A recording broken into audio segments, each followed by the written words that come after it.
नमस्कार दोस्तों, आप सभी का स्वागत है मेरे YouTube channel Ashok Chawla education hub पर। दोस्तों मिलते हैं आज एक और नई पाठ्य योजना के साथ। दोस्तों आज की जो पाठ्य योजना है उसका शीर्षक रहेगा पृथ्वी के प्रमुख स्थल। दोस्तों जो पृथ्वी के प्रमुख स्थल है उनके बारे में आज पाठ्य योजना के बारे में बात करेंगे। ये लेसन प्लान दोस्तों कक्षा 6 के लिए भी, 7 के लिए और 8 के लिए, तीनों के लिए अच्छी मानी गई है। और दोस्तों इस कक्षा के अंतर्गत हम ये पाठ्य योजना आसानी से पढ़ा पाएंगे क्योंकि बच्चों का भी इसका पूर्व ज्ञान होता ही है छोटा मोटा। तो दोस्तों स्टार्ट करते हैं। इसमें दोस्तों जैसे मैं हर पाठ्य योजना के अंतर्गत बताता हूँ कि स्टार्टिंग में जो फॉर्मेलिटी करनी होती है वो जो कक्षा के अंतर्गत हम जब प्रवेश करते हैं तो उसके बाद जो ब्लैक बोर्ड स्किल होती है हमको वो दिखानी होती है। मतलब हमारे को जो ब्लैक बोर्ड होता है उस पर ये फॉर्मेलिटी पूरी करनी होती है, जैसे विद्यालय का नाम, कक्षा कालांश, दिनांक, विषय, वार, अवधि। मतलब ये जो सभी चीज़ें वार, अवधि, दिनांक, कालांश, कक्षा, ये सब कुछ पहले ही लिख देनी है, विद्यालय का नाम वगैरह, है ना। ये चीज़ें। और प्रकरण जो होता है दोस्तों, जो शीर्षक होता है, ये विशेष ध्यान रखना आप। जैसा कि मैं हर पाठ्य योजना में बताता हूँ, जो प्रकरण होता है, जो शीर्षक होता है वो जाके नहीं लिखना होता है। वो हम प्रकरण जब निकलवाते हैं वो प्रस्तावना के माध्यम से निकलवाते हैं बच्चों से। ठीक है, तो इसमें आगे चलते हैं दोस्तों।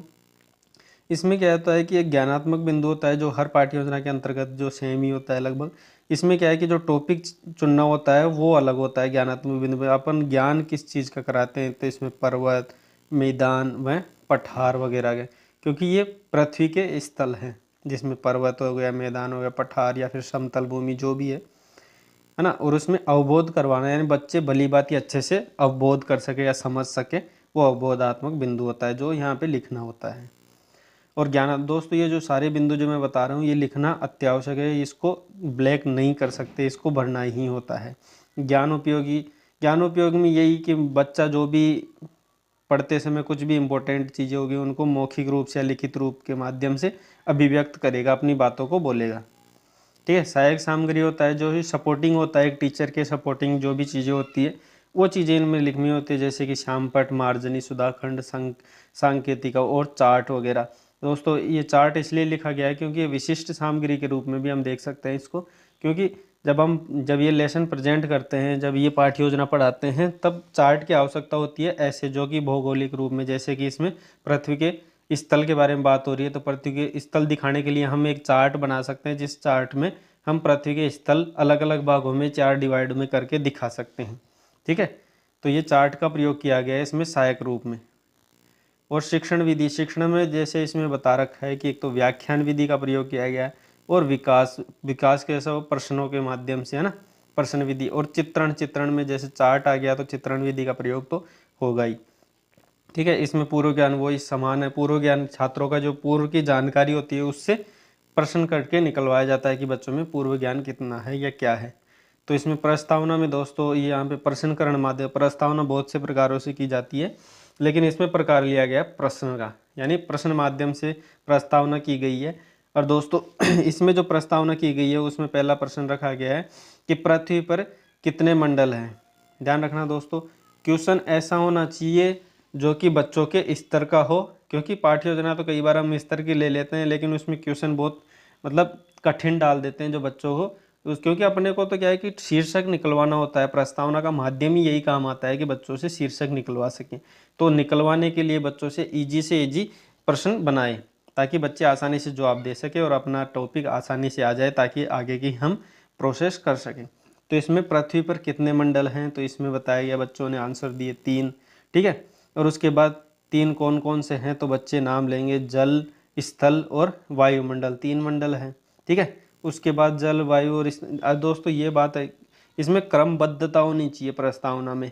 ये प्रस्तावना का नियम है कि क्रमबद्धता होनी चाहिए, मतलब जो प्रश्न किया गया है, जो उसका उत्तर आया उसी उत्तर से दोबारा प्रश्न बनेगा, फिर जो दूसरा प्रश्न होगा उसका उत्तर आया तो तीसरा प्रश्न उसी दूसरे के उत्तर से बनेगा। तो वैसे क्रमबद्धता होनी चाहिए, उसके अनुसार हमारा जो अंतिम है। ठीक है, आप इसमें अच्छे से देख लेना, मैं ज़्यादा डिटेल में नहीं जाऊंगा, इसमें पूरी पाठ्य योजना आपको दिख रही होगी। तो इसमें लास्ट क्वेश्चन अपने को ये लाना है कि अपना जो टॉपिक है वो निकल के आ जाए, पृथ्वी के प्रमुख स्थल। इसमें बच्चे संभावित उत्तर देंगे, ऐसा नहीं कि कंप्लीट उत्तर देंगे। अगर बच्चे उत्तर इसका देते भी हैं तो कोई बात नहीं, अच्छी बात है, बच्चे उत्तर दे रहे हैं। तो उसके बाद हमारे को इसको उद्देश्य जब हम स्टार्ट करेंगे उद्देश्य कथन कहेंगे कि आज हम इस पार्ट के बारे में विशेष चर्चा करेंगे या इसके बारे में और जानेंगे। तो ये जो उद्देश्य कथन होता है तो इसमें यही बात कह के हम जब उद्देश्य कथन बोलते हैं उसी के साथ साथ हम जो ब्लैक बोर्ड होता है उस पर ये शीर्षक लिख देते हैं ना, पृथ्वी के प्रमुख स्थल। ठीक है, तो उसमें ये होता है कि मतलब ये लिखने के बाद हम फिर प्रस्तुतिकरण स्टार्ट कर लेते हैं अपना।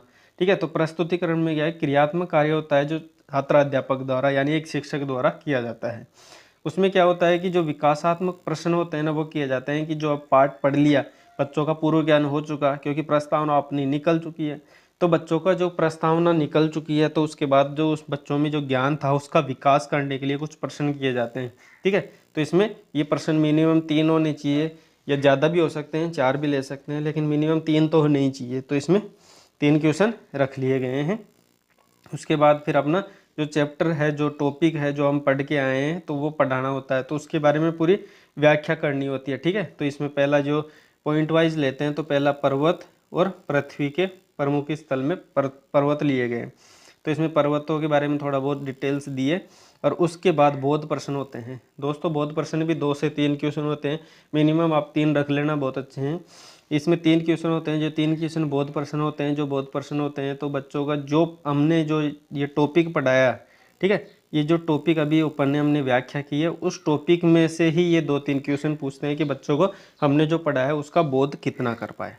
उसके बाद उसका दूसरा पॉइंट पठार, तो इसके बारे में वही सेम प्रोसेस होती है कि इसमें इस टॉपिक की व्याख्या करेगा और व्याख्या करने के बाद वही बोध प्रश्न करेगा, जो 2 से 3 होते हैं। उसके बाद तीसरा पॉइंट जितने भी हो, ऐसे नहीं कि इसमें 3 पॉइंट है तो 3 पॉइंट लेना जरूरी है, आपका पॉइंट 1 हो तो 1 भी ले सकते हो, 2 हो तो 2 या 5 हो तो 5।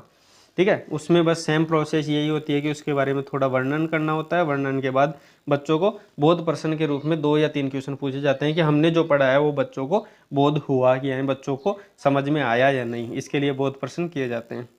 उसके बाद अभ्यास प्रश्न जो ब्लैक बोर्ड पर किए जाते हैं, यानी जब पाठ खत्म होने के बाद उसमें अभ्यास प्रश्न किए जाते हैं जो बच्चों से उसी समय पूछे जाते हैं। ठीक है, उसके बाद ये 5 क्वेश्चन होने चाहिए ज़्यादा से ज़्यादा। तो ये करने के बाद मूल्यांकन हो जाता है। मूल्यांकन में क्या है कि जो प्रश्नों के प्रकार होते हैं ना वो डिवाइड किए जाते हैं कि बच्चों को ज्ञानात्मक के रूप में कितने प्रश्न होने चाहिए, रिक्त स्थान में कितने होने चाहिए, ठीक है, अवबोधात्मक में कितने, यानी इसमें ये कहूँ तो मैं इसमें ज़्यादा से ज़्यादा 5 या 6 क्वेश्चन होने चाहिए जिसमें रिक्त स्थान भी हो जाए और एबेसेड वाले भी हो जाए और वन लाइनर भी हो जाए। ठीक है, तो वैसे मतलब पूरे पाठ का सार आ जाना चाहिए। और उसके बाद होता है लास्ट में अंतिम में गृह कार्य। दोस्तों गृह कार्य होता है कि मतलब गृह कार्य में ये चीज़ आप अच्छे से ध्यान रखना कि गृह कार्य में जो भी पाठ हमने पढ़ाया है उस पाठ का पूरा सार आ जाए, ऐसा एक क्वेश्चन बना दो। अगर एक में वो कंप्लीट नहीं हो पा रहा है तो आप 2 क्वेश्चन बना सकते हो, जिसमें ये होता है कि मतलब पाठ का पूरा, यानी आपको इस पाठ से क्या समझ में आया अपना व्यक्तित्व व्यक्त करें, यानी मतलब खुद को कितना समझ में आया वो लिख के लाएं उस पाठ का पूरा सार। ठीक है, ऐसा क्वेश्चन बनाना चाहिए जिसमें बच्चे को ये भी बोल दे कि आप अपने हिसाब से मतलब अपने तरीके से उसमें उदाहरण देकर भी समझाए कि हाँ ये इस प्रकार का लेसन हमारे को समझ में आया है। तो दोस्तों इसी के साथ ये लेसन प्लान कंप्लीट होता है। इसमें अगर कोई बात समझ में नहीं आ रही हो तो आप पूछ सकते हो कमेंट के माध्यम से, और अगली जो पाठ्य योजना है उसके साथ मिलते हैं फिर एक नए वीडियो के साथ। अब तब तक के लिए आपका बहुत बहुत धन्यवाद।